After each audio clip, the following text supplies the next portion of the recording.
បងដឹងថាពាក្យសុំទោមិនអាចជួសជុលបេះដូងអូនបានទេថ្ងៃដែលអូនយំមុខ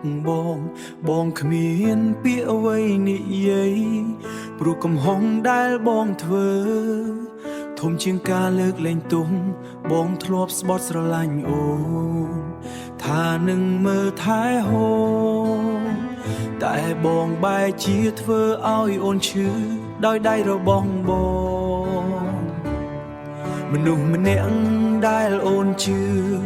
បែរជាធ្វើអូនខូចចិត្តបងមិនអាចរកហេតុផល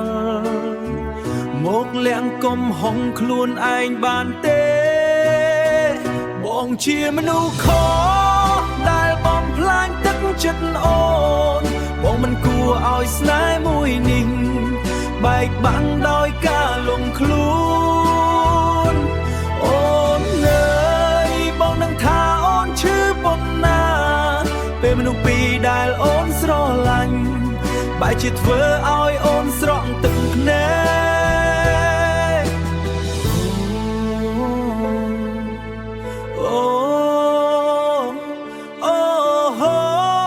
បងស្ដាយតែពេលវេលាមិនវិលក្រោយបេះដូងដែលបែកមិនងាយភ្ជាប់វិញបងមិនចង់បាត់បង់អូនតែបងជាអ្នកធ្វើឲ្យវាបាត់ព្រោះតែចិត្តមិនរឹងមាំលងក្នុងអារម្មណ៍មួយផ្លែថ្ងៃនេះសោះតែការស្ដាយឃើញអូនឈឺរាល់ពេលបងចង់ត្រឡប់ទៅថ្ងៃមុនលុបកំហុសទាំងអស់ចេញបើអាចដូរទឹកភ្នែកអូនឲ្យទៅលើបេះដូងបងសុខចិត្តឈឺជំនួគ្រាន់អូនអាចញញឹមវ័យបងជាមនុស្សខុសដែលមិនស្គាល់តម្លៃស្នេហ៍ទម្រាំដឹងថាអូនមានន័យគឺថ្ងៃដែលអូនដើរចេញអូនអើយបើថ្ងៃណាអូនអាចអភ័យ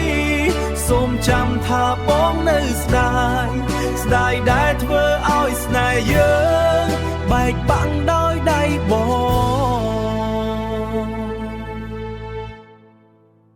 ពាក្យថាសំទោសប្រហែលនៅតែស្រឡាញ់